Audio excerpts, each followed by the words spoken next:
Gulong-gulo na nga mga idol ang isipan ng mga tao ay mas lalo pang ginulo ni VP Inday Sara Duterte sa kanyang mga sagot. Dahil nang tanungin nga mga idol si VP Inday Sara Duterte kung bakit hindi niya nga mga idol maipaliwanag ang tungkol sa confidential fund.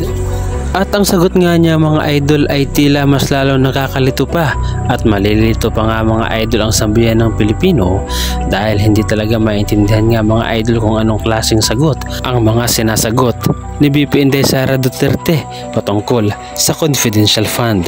Narito nga mga idol at inyong pakinggan at kayo na ang umunawa. Unang-una, ito ba yung sa confidential funds at sa impeachment? Hindi naman sa hindi ko siya maipaliwanag. Ang ginagawa ko ay hindi talaga ako nagpapaliwanag.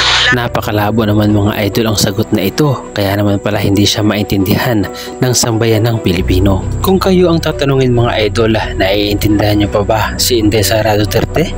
Ano ang masasabi ninyo mga idol patungkol dito? Naliliwanagan ba kayo sa mga sagot ni Inday Sara? O isa ka rin sa mga nalilitong-lito na sa mga pinagsasagot ng ating Vice Presidente?